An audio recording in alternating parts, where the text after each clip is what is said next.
संजौली विवादित मस्जिद को लेकर हिमाचल प्रदेश हाईकोर्ट ने वक्फ बोर्ड की याचिका पर सुनवाई करते हुए निचली दोनों मंजिलों पर यथास्थिति बनाए रखने का आदेश दिया है।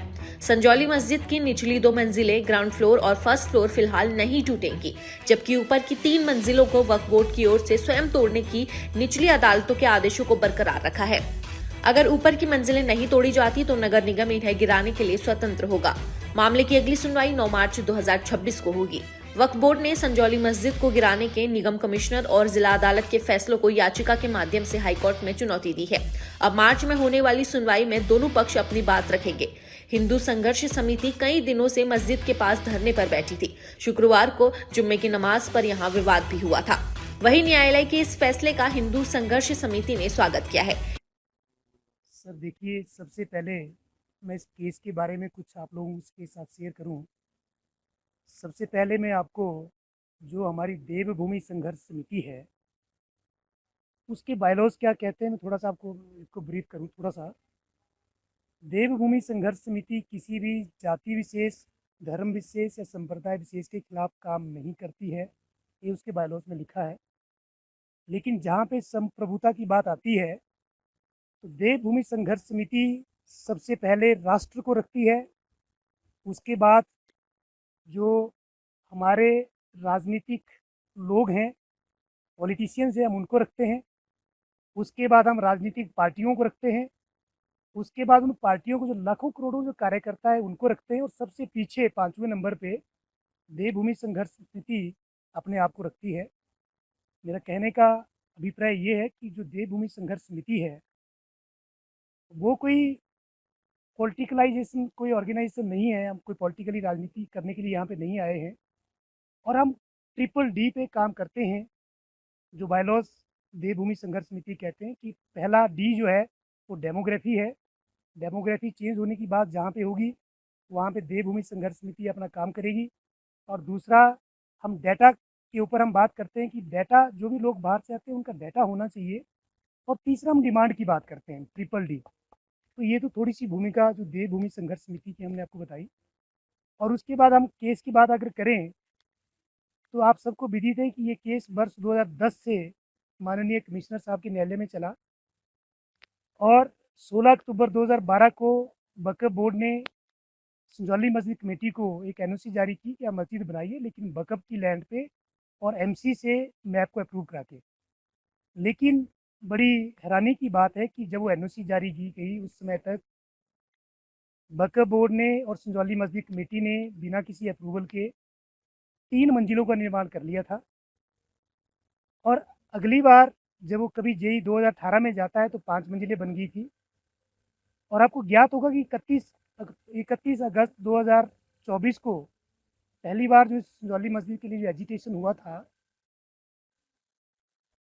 उस दिन के बाद जो लोकल रेजिडेंट्स थे वो देवभूमि संघर्ष समिति के तत्वावधान में कोर्ट में गए। पहली बार 5 सितंबर 2024 को अपीयर हुए थे।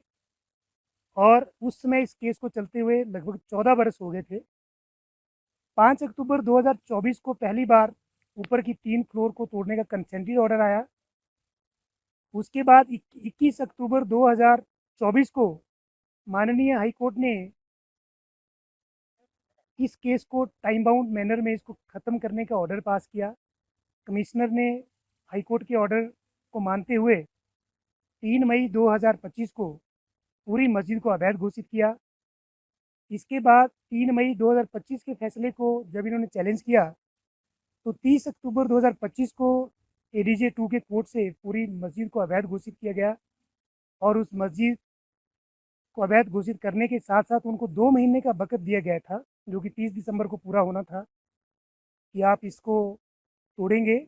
वक्फ बोर्ड और संजौली मस्जिद कमेटी अगर नहीं तोड़ते हैं तो 31 दिसंबर 2025 से एमसी को ऑर्डर था कि वो इसको तोड़ेंगे। लेकिन इसके बीच में 28/11/2025 को वक्फ बोर्ड माननीय हाई कोर्ट में गया और उन्होंने वहाँ पे एक रिट फाइल की जिसका नंबर 18789/2025 था, जिसको मेंटेनेबिलिटी के ऊपर देखते हुए कोर्ट ने 1 दिसंबर के लिए लिस्टेड किया था। और उसमें खामियां होने की वजह से वो उनको विड्रॉ करनी पड़ी थी। फिर उन्होंने दूसरी जो पिटीशन की उसका नंबर CMPMO नंबर 710/2025 है, जो कि पिछले कल 3/12/2025 को माननीय हाईकोर्ट में लिस्टेड हुआ था। और माननीय हाईकोर्ट ने कल जो फैसला दिया है, मुझे लगता है वो लाखों करोड़ों हिंदू सनातनी लोगों और उन लोगों के लिए जिनके ऊपर 15, 18 या 20 FIR हुई है इस आंदोलन के दौरान, एक मरहम का काम करेगा। हाईकोर्ट ने जब ये पूछा गया वक्फ बोर्ड से कि जो कंसेंटेड ऑर्डर था 5 अक्टूबर 2024 का, उसकी कंप्लायंस अभी तक हुई या नहीं हुई, तो उन्होंने कहा कि नहीं हुई है।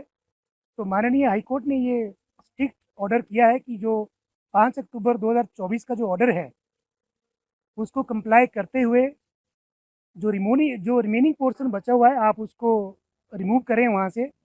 तो कहने का तात्पर्य ये है कि जो इस विवादित ढांचे का फर्स्ट फ्लोर के ऊपर का जितना भी स्ट्रक्चर है, सेकंड फ्लोर और उसके ऊपर के पिलर्स, वो अगली पेशी जो 9 मार्च 2026 को लिस्टेड है, उससे पहले वो उनको रिमूव करना पड़ेगा। मैं विजेंद्र पाल सिंह और मेरे साथ देवभूमि संघर्ष समिति के अधिकृत अधिवक्ता और जिन्होंने इस आंदोलन के बाद लड़ाई लड़ी न्यायालयों में, श्री जगतपाल जी साथ हैं। मैं देवभूमि संघर्ष समिति का प्रांत सचिव आज आप लोगों के माध्यम से समाज के समक्ष इसलिए पेश हुए हैं कि कुछ समय से, और कह सकते हैं कि बहुत समय से, हम लोग आधिकारिक रूप में समाज के समक्ष नहीं आ पाए थे। थोड़ी सी मैं इस आंदोलन की पृष्ठभूमि समाज के समक्ष रखना चाहूँगा। जो संजौली का आंदोलन हुआ वो कोई प्लान्ड आंदोलन नहीं था। इसमें कोई व्यक्ति विशेष या कोई संगठनों का इस तरह का कोई आंदोलन नहीं था। ये जो आंदोलन है ये समाज के हर कोने से इसमें लोगों का भागीदारी रही। संप्रदाय, पंथ, जात पात सब छोड़ के हिंदू समाज एक हुआ और जिस तरह से वहाँ संख्या एकत्रित हुई उसको देख के तो यही लगता है कि देवी देवताओं का आशीर्वाद और महादेव की कृपा ही होगी। तो इस एक हिमाचल जैसी भूमि पर और एक उपनगर, शिमला के एक उपनगर में इतनी संख्या वहाँ खड़ी हुई। पहली बार हुआ है कि निहत्थे लोगों पे किस तरह लाठियाँ बरसाई गई। पूरा विश्व ने देखा, पूरे भारत ने देखा। देवभूमि संघर्ष समिति इस आंदोलन के बाद गठित हुई और जो समिति के सदस्य हैं अमूमन सारे एक दूसरे को जानते तक भी नहीं थे। तो इसका मतलब यही है कि जितने भी सदस्य आए ये समाज के अलग अलग जगहों से चिन्हित हुए, किसी तरह इनको एकत्रित किया गया और एक समिति बनाई गई। इस समिति का पहला जो जिम्मेवारी थी वो जिम्मेवारी जो इतने लोगों की भावनाएं, इतने लोगों ने जो अपना खून पसीना बहाया, वहाँ पे आके लाठियाँ खाई और करोड़ों लोग जो वहाँ आ नहीं पाए पर पूरे देश से, पूरे विश्व से देख रहे थे, उनकी भावनाओं को, कि उनकी भावनाएं छिन्न भिन्न ना हो जाए, उनकी भावनाएं एक धारा में चले, इसीलिए इस देवभूमि संघर्ष समिति का गठन हुआ था। और पहली बार हुआ है भारत के इतिहास में कि देवभूमि संघर्ष समिति के मेहनत से और हमारे अधिवक्ता यहाँ इनकी टीम के मेहनत से ऐसा फैसला आया है जो स्पष्ट तौर पर हिंदुओं के, सनातनियों के पक्ष में आया है।